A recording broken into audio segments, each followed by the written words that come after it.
This was absolutely awesome. Let's talk about it. And obviously, spoilers ahead.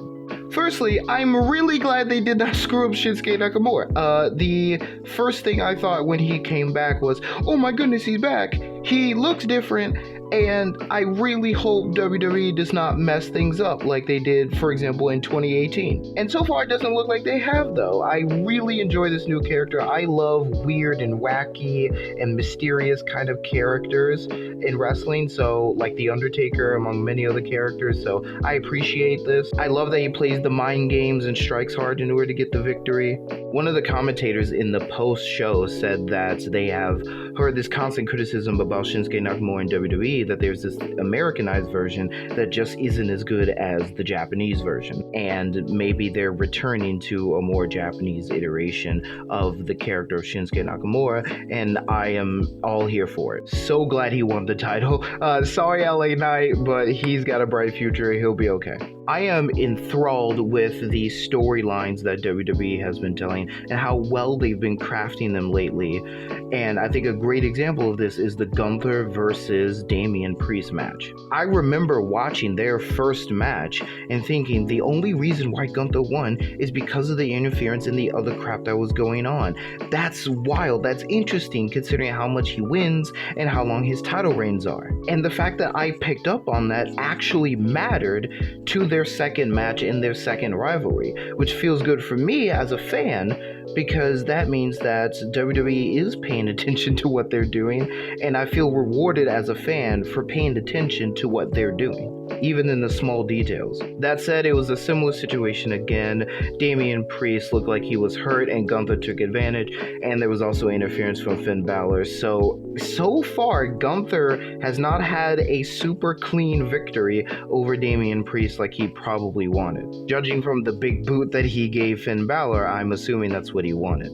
Which sucks, but is great for the story. I'm really interested to see where things go. Gunther versus Damian Priest 3, anybody?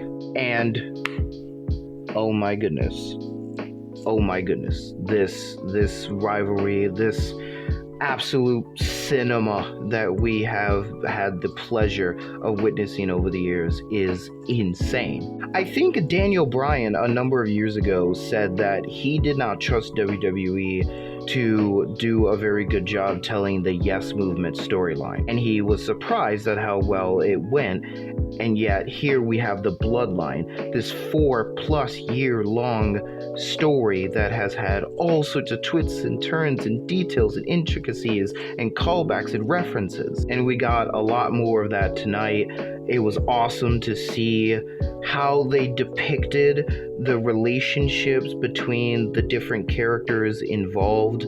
So the way that Solo interacted with his group, the way that Roman interacted with people in his group, the way that CM Punk and Paul Heyman interacted versus the way that Roman Reigns and Paul Heyman interacted, the way that CM Punk and Roman Reigns interacted, and so on and so forth. So these little things that they're doing to try to tell you, like, hey, this is the way the relationships are going between the different characters, which is awesome. Beyond that, the match was absolute chaos, as you would expect from a Wargames match, and especially a Wargames match with this much build-up and rivalry and all of that sort of stuff. A lot to talk about there, but the OG Bloodline won, and that was an epic match. You guys should definitely go watch it if you haven't already, and I might watch it again, low-key. I've been talking a lot in this video about the storylines and the way that WWE is telling these stories and how good it's been, the absolute cinema that we've been able to see over the years.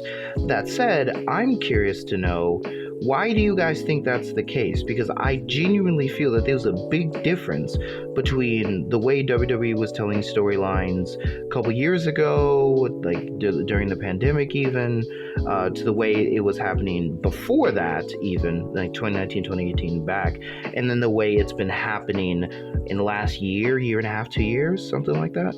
Maybe I'm just tripping, or that's a genuine observation. So you guys let me know first what you think about the premium live event down in the comments below, and also let me know what you guys think about WWE's ability to tell these stories. Are you guys interested? Have you noticed also what I noticed, that it's improved, and why do you guys think that's the case? Let me know in the comments below, and make sure you follow me for more wrestling content.